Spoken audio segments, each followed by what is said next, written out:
बिटिसिनि सावस्रि बिफाननि मावफुं सोद्रोमा अरुप कुमार देनि बिथोनाव बिथांनि पिएसअआ बुनायाव जखम जानाय अशोक कुमार श्यामनि देहानि खौरां लायो दुलाराय आसाम बाङालि जुब छात्र फेडारेशन, बारग' बाङालि टाइगार फर्स आरो दुलाराय बिटिआर बाङालि जुब छात्र फेडारेशननि मोनसे हानजाया। बिटिसिनि मावफुं सोद्रोमा अरुप कुमार देनि बिथोनाव बुजानानै जखम जानाय अशोक कुमार श्यामनि देहाखौ बाङालि गौथुम आफादनि दैदेनगिरि मावथि सोद्रोमाफोरा खौरां लानायजों लोगोसे बे जाथायनि सायाव गोख्रों नायबिजिरनाय जानांगौ होनना दाबि खालामो। আমি বাঙালি তিনিটা আমাৰ যি সংগঠন আছে তিনিটা সংগঠনৰ নেতৃত্ববৃন্দসকল আমি আজি অশোক শ্যামৰ ঘৰত উপস্থিত হৈছোঁ। উপস্থিত হৈ পেলাই আমি অশোক সিঙৰ লগত কথা পাতিছোঁ। তাৰ যিটো পৰিস্থিতি, তাক যেনেকৈ মাৰধৰ কৰিছে, আমি মানে আচৰিত হৈছোঁ যে ফকিৰাগ্ৰাম সমষ্টিৰ পৰা মানে জনপ্ৰতিনিধি হৈ ফকিৰাগ্ৰামৰ এজন ল'ৰাক এনেকুৱা মাৰপিট কৰিছে, যিটো ভাষাত প্ৰকাশ কৰিবলগীয়া একো নাই। গতিকে আমি এইটো মানে ধিক্কাৰ জনাইছোঁ, আমি এইটো নিন্দা কৰিছোঁ আৰু আমি বাঙালী জাতি হিচাপে আমি লজ্জিত পাইছোঁ যে এজন প্ৰতিনিধিয়ে যে এনেকুৱা কাম কৰিব পাৰে।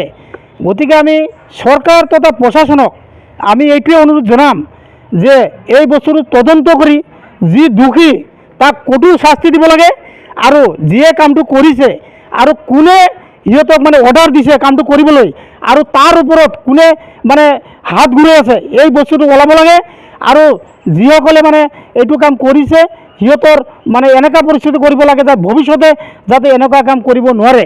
আৰু আমি লগতে ক'ব বিচাৰিছোঁ যে আমাৰ আজি আমি ছ'চিয়েল মিডিয়াত দেখা পাইছোঁ।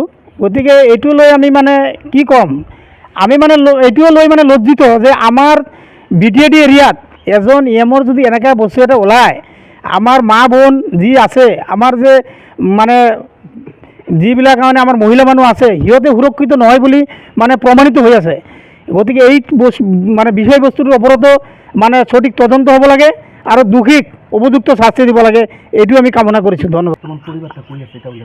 আৰু লগতে ক'ব বিচাৰিছোঁ আমাৰ যে অসমৰ মুখ্যমন্ত্ৰী ডাঙৰীয়াক আমি ৰিকুৱেষ্ট কৰিব বিচাৰিছোঁ, তেখেতে ইয়াৰ ওপৰত মানে নজৰ দি পেলাই উপযুক্ত শাস্তি প্ৰদান কৰিব লাগে বুলি আমি আহ্বান জনাইছোঁ।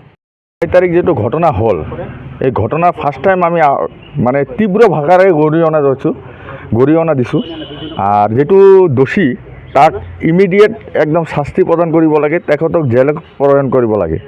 আৰ যেটো কৰিছে কালপিট, এই কালপিটবিলাক যিমান আছে সব একদম শাস্তি দিবই লাগে, এটা আমাৰ দাবী, ফাৰ্ষ্ট টাইম দাবী। আৰ আমি all BTR Bengali student federation Kokrajhar ডিষ্ট্ৰিক্টৰ ফালৰ পৰা কৈছোঁ, এইটো যে কৰি আছে, এইটো যে মাৰিছে, মাৰাটো এইটো হ'ল মানে কি কয়, এইটো তালিবানৰ যেটো ছিষ্টেম আছে, তালিবানৰ ছিষ্টেম নিচিনা মাৰিছে। এই মাৰাটো এনেকুৱা নহয়, এটা চৰ দি পেলাই আমাৰ ফকিৰাগ্ৰাম OC আছিল, কোকৰাঝাৰৰ SP মহোদয় আছিল, SP মহোদয়ে ক'ব পাৰিলে হয়, আমাৰ OC ছাৰকো ক'ব পাৰিলে হয়। এনেকুৱা মাৰাটো ঠিক হোৱা নাই, যেটো কৰিছে এইটো একদম বেয়াভাৱে নিৰ্মমভাৱে মাৰিছে। এইটো আমি গৰিহণা দিছোঁ। আগন্তুক দিনত যদি এনেকুৱা ব্যৱহাৰ কৰে আমি ৰাস্তাত ওলাবলৈ বাধ্য হ'ম। আৰ বিটিআৰ যে চিফ আমাৰ প্ৰমোদ বড় স্যাৰ এইটো লৈ একদম চিন্তা চৰ্চা কৰিব লাগে বুলি আমি আহ্বান কৰিছোঁ। ধন্যবাদ।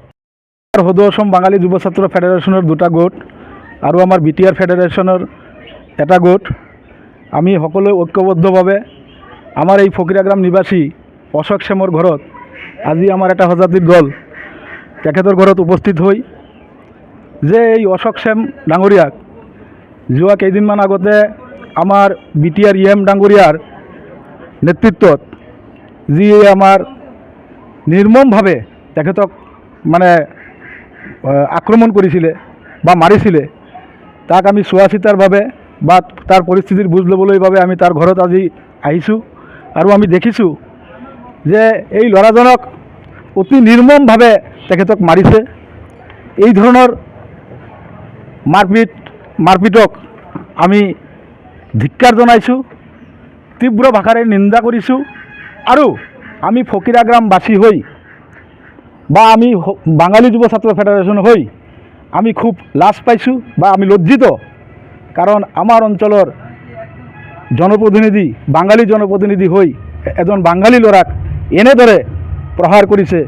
নাজানো তাৰ পিছত কোনে আছে, তাৰ ওপৰত কোনে আছে, কাৰ নেতৃত্বত এনেকুৱা আমাৰ এই সমাজত এই অৰুপ কুমাৰ দে ডাঙৰীয়াৰ নেতৃত্বত এনেকুৱা ঘটনা ঘটাই আছে।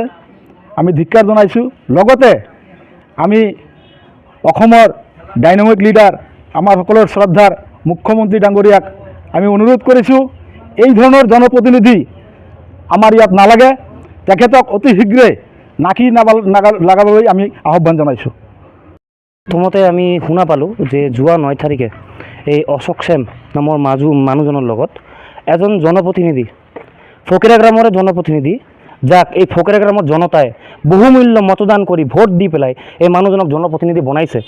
এইটো অঞ্চলৰ মানুহ যদি এজন জনপ্ৰতিনিধিৰ নেতৃত্বত তাৰ PSO হওক বা যিকোনো মানুহ হওক এনেকুৱা যদি ইহঁতক তাক প্ৰহাৰ কৰিছে নিৰ্মমভাৱে, চালোঁ আমি মানে 3rd ডিগ্ৰী টৰ্চাৰ কৰিছে এই মানুহজনৰ লগত। এই মানুহজন কি ডকাইত হয় নেকি? ডকাইতটো নহয়। এই মানুহজনৰ যদি কিবা ভুল বা মানুহজনে যদি কৰিছে আপুনি প্ৰশাসনৰ লগত ক'ব পাৰিলে কথাটো, কিয় মাৰিব লাগে এনেকৈ? আমি এইটো অল BTR বেংগলী যুৱ ছাত্ৰ ফেডাৰেশ্যন কোকৰাঝাৰ আঞ্চলিক কমিটিৰ পক্ষৰ পৰা তীব্ৰ ভাষাৰে গৰিহণা জনাইছোঁ। আৰু আমাৰ অসমৰ মুখ্যমন্ত্ৰী ডক্টৰ হিমন্ত বিশ্ব শৰ্মা ডাঙৰীয়া আৰু আমাৰ BTRৰ মুৰব্বী সন্মানীয় প্ৰমোদ বড়ো ডাঙৰীয়াক আমি এইটো মানে আহ্বান জনাইছোঁ, আপোনালোকে যোনটো এইটো মেটাৰখন আছে তাতে আপোনালোকে অলপমান গুৰুত্ব দিয়ক আৰু যোনে মূল দোষী কালপিটবিলাকক শাস্তি প্ৰদান কৰিব লাগে। Because it is quiet unexpected. আমি ভাবাই নাই যি মানুহ এই ভোট দি পেলাই এজন মানুহক জনপ্ৰতিনিধি বনাইছে, আজি এই জনপ্ৰতিনিধিৰ নেতৃত্বত যদি এনেকুৱা মানুহৰ লগত যদি বিহেভ কৰা হয়, আমি ক'ত সুৰক্ষিত? যাক আমি আমাৰ বহুমূল্য ভোট প্ৰদান কৰি পেলাই জনপ্ৰতিনিধি বনাইছোঁ, এই মানুহজনৰ নেতৃত্বত যদি আজি আমাৰ এই সমষ্টিৰ মানুহজনে যদি মাৰ খাবলগীয়া হয়, 3rd ডিগ্ৰী টৰ্চাৰ পাবলগীয়া হয়, আমি ক'ত সুৰক্ষিত? আমি সুৰক্ষিত নহয় আমাৰ নিজৰ জেগাত। আমি কি কৰিম তেনেহ'লে? আমাৰ কোনো উপায় নাই। এইটো উচিত তদন্ত হ'ব লাগে আৰু যোনে এই ঘটনাৰ লগত জড়িত ইহঁতক আইনমতে কঠোৰতম শাস্তি প্ৰদান কৰিব লাগে। আৰু এটা this is should be example, এটা এক্সাম্পল হ'ব লাগে যে এনেকুৱা যাতে ভৱিষ্যতে আৰু কৰিব নোৱাৰে, আৰু কৰাৰ আগতে 10 বাৰ চিন্তা কৰিব লাগে। কাৰণ আমি জেনেৰেল পাব্লিক এটা কথা মনত ৰাখিব লাগে, যদি আমি ভোট দি পেলাই ইহঁতক জনপ্ৰতিনিধি আমি বনাব পাৰিছোঁ, এইটোও মাথাত ৰাখিব লাগে যে আমি সাধাৰণ জনতা, আমি ভোট নিদিলেই কিন্তু নামি যাব তাৰ গাদীৰ পৰা। হিটলাৰী শাসন ইয়াতে চলাব নালাগে। আপোনালোকে যদি জনপ্ৰতিনিধি, আপোনালোকে আপোনালোকৰ নিজ দায়িত্বখিনি কৰিব লাগিব। আপোনালোকে দায়িত্বৰ পৰা আঁতৰিব নোৱাৰে। কিয় কাৰণে এনেকুৱা নিৰ্মমভাৱে আপোনালোকে প্ৰহাৰ কৰিছে?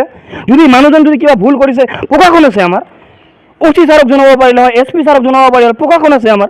কিয় এনেকৈ নিৰ্মমভাৱে প্ৰহাৰ কৰিব? বন্দুকৰ গাড়া দি প্ৰহাৰ কৰিছে। এইটো কি টেৰৰিষ্ট হয় নেকি মানুহজন? তালিবানী শাসন চলাই আছে নেকি ইয়াতে?